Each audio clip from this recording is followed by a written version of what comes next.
Welcome to this assignment of Archaeology's Dirty Little Secrets.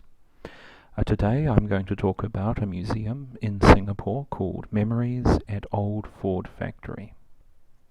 First of all, where is Singapore? Many people think it's in China, but in fact it's a long way to the south. The arrow shows that it is in fact in Southeast Asia, just south of Malaysia, and about 60 or 70 kilometers north of the equator. Today, Singapore is a first world city-state. It's home to about 6 million people. But pre-World War II, it was the linchpin of the British Empire in the Far East. Indeed, it was called Fortress Singapore. So what happened? What led to this change? Well, virtually simultaneous with the events at Pearl Harbor, the Japanese imperial forces invaded then Malaya, part of the British Empire, and pushed south towards Singapore. They were amazingly fast, and by February 1942, the Japanese had taken the city. Historic events can happen at really the most mundane locations.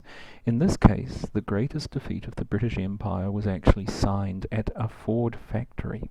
And here we're looking at the outsides of the building today. Looking back at the events, the British actually had to walk to the Ford factory with some Japanese liaisons to surrender, and here they are. This is the room where the surrender document was actually signed. It's been preserved as a reminder that never again must Singapore be allowed to fall. Artifacts from the time, both before and after, are shown inside the museum with careful explanations to help place them in the events. So you can see newspapers, the so-called banana money, a handkerchief with an artistic decoration of a fighter plane on it, lots of displays and historic documents. So if you're ever visiting Singapore, do drop by. Here are the opening hours, and I hasten to say I'm not associated with the museum. It's an extremely popular museum with up to 400 or 500 people attending this every day.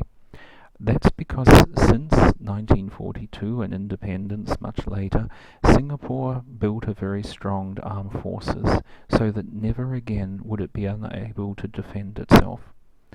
All male citizens and permanent residents serve about 2 years army service, and during that time they are brought to the museum to see where the surrender took place and to drive home the need for total defense. Thank you for listening, and I hope you enjoyed the presentation.